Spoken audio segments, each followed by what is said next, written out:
Assalamualaikum warahmatullahi wabarakatuh. Apa kabar Bapak Ibu semuanya? Di video kali ini kita kembali akan memberikan penjelasan tambahan ya berkenaan dengan hasil rapat Zoom berkenaan dengan mekanisme pengangkatan pengadaan P3K paruh waktu bagi rekan-rekan R1, R2, R3, R4, dan bahkan R5.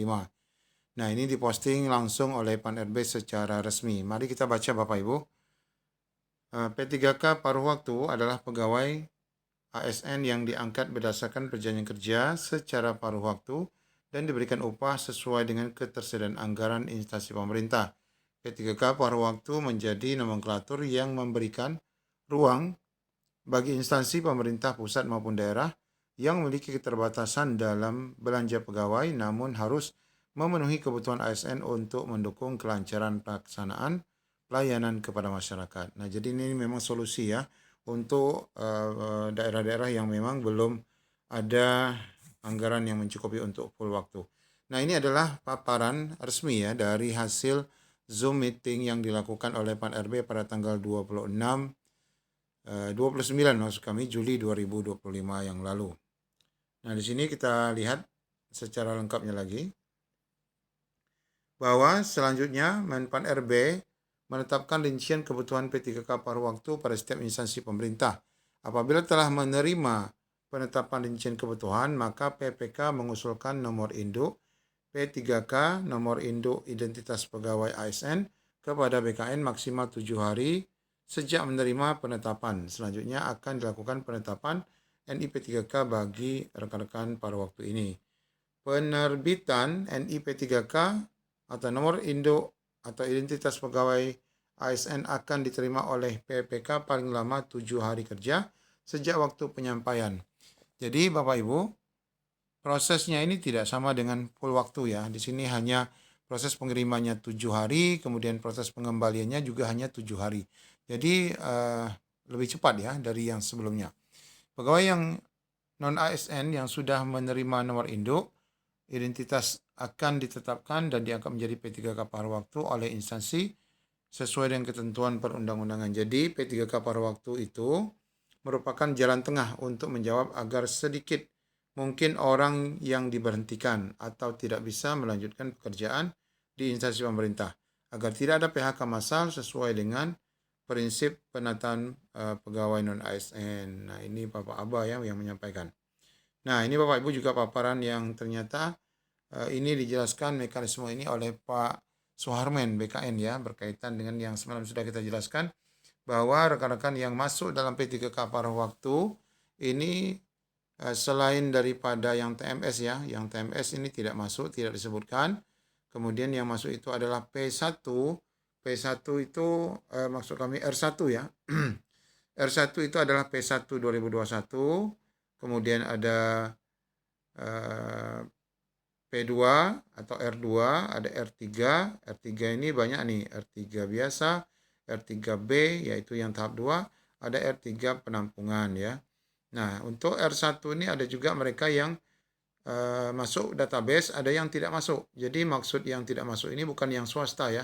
Ini ada juga komentar bahwa bagaimana kami yang tidak pendataan, yang swasta apakah bisa ikut? Ini tidak ya, ini khusus yang secara tidak langsung hanya mereka yang tidak dapat terinclude ya di dalam proses pendataan. Jadi ada juga ya, mungkin karena terlewat atau apa ya.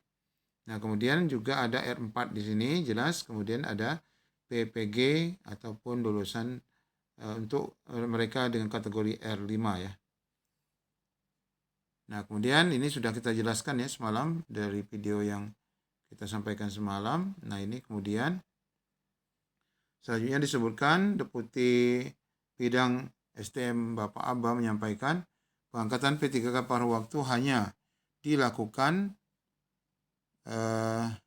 untuk ya penataan pegawai non ASN melalui pengadaan ASN tahun 2024. Jadi tidak ada sebelumnya paruh waktu ini dan besok-besok juga tidak ada lagi.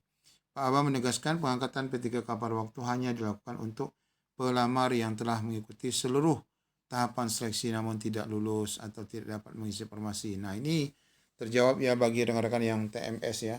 Nah, ini sayang sekali dan kasihan ya bagaimana mereka nih sebenarnya TMS kan hanya gara-gara mungkin BKD atau BKPSDM mereka ini killer ya, sehingga dalam memeriksa berkas administrasi ini terlalu prinsip ya, sehingga banyak penolakan-penolakan baik di tahap 1 maupun tahap 2. Semestinya BKPSDM ini dalam rangka penyelesaian non-ASN ini ya tidak terlalu killer ya dalam memeriksa berkas administrasi.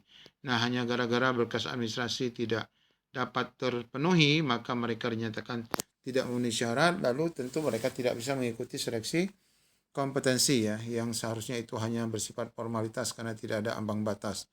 Nah, ini tentunya rekan-rekan yang TMS ini dapat membuat gerakan juga ini untuk meminta keadilan ya.